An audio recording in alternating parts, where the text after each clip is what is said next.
Okay, so another video for my blog, linuxexpresso.wordpress.com. This is the main system, System64.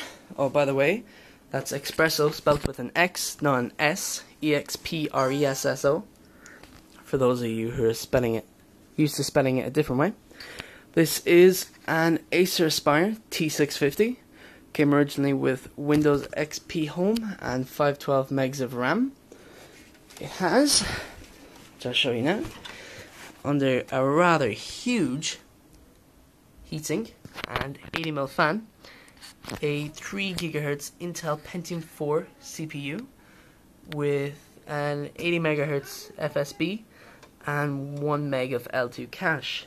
Now the thing is that this motherboard itself, which is purple, which I find rather cool considering I'm used to working with green or orange, this motherboard is paired with this specific processor, meaning that I can't upgrade to a dual-core Pentium or a Celeron D or anything like that.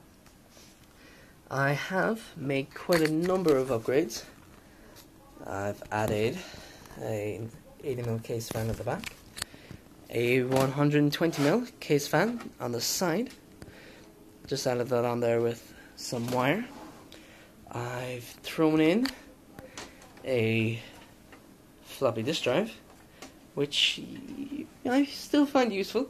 I find use for them, and a compact DVD-ROM drive to assist the generic DVD multi-drive that was there. I don't know if I mentioned it or not, but yeah, I threw in another gig of RAM, which I bought for about 20 quid at the time, which isn't too bad. I took the system down to clean it today, and I did actually do a video going through the cleaning process and all that, but something happened in that video, so here's this one. Yeah, sounds fishy, doesn't it? Anyway, I'm waiting to put this all back together after this video. Took out the cables, because these IDE cables especially can get very dusty because of how flat they are. The hard drives are an 80 gig SATA 150 megabit per second Hitachi Desk Star, which is 72 RPM. I think it's got either an 8 or a 16 gig megabyte even cache, but I'm not quite sure. The second hard drive here is a SATA 2 Samsung SpinPoint F1. It's 320 gigabytes, spinning at 7200 RPM with a 16 meg cache. The case itself, even though it's a fairly common Acer case, is quite nice. All the hard drives and CD-ROM drives are secured in by these little sliders, meaning that it's completely screwless. Same story for the PCI cards. You just pop up this little thing, and in they go. I'll fix that in a minute.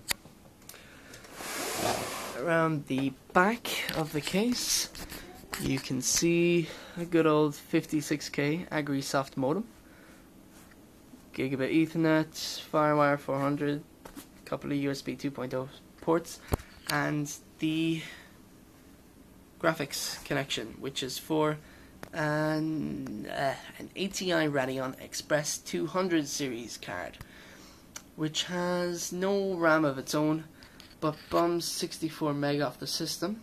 It does have a 300 MHz clock, which isn't too bad for everyday use, which can be overclocked in Windows using ATI tool.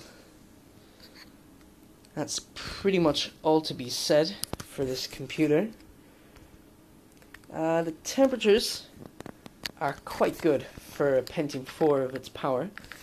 When it's clean, it stays down at around 27 to 28 degrees Celsius. The CPU temp, that is. The case temp is a bit lower than that. Then under load, when it's clean, would be around 35 degrees Celsius. And under load, when it's dirty, is up to around 44 to 46 degrees Celsius. I've achieved that by adding more case fans, and also by changing the PWM values to make this fans spin faster than they would normally. This computer runs Ubuntu 9.10 64-bit, which is quite a performance kick, and also has a copy of Windows XP Professional 32-bit. I am planning on upgrading in maybe a couple of weeks to Ubuntu 10.04. I have been testing it throughout its release, but I really just don't want to go through the effort at the moment. Alright, I'm going to patch this system back together and get it running again. Next video up for the site is a video on this computer here, my second computer, and there's one to be done on the main server as well. The site is, as always, linuxexpresso.wordpress.com, EXPRESSO, collection of computer related stuff, screenshots, hardware, a couple of these YouTube videos, and other ramblings, really. Alright, I hope you found this fun. As fun as I have, anyway, tripping over my words. Tschüss.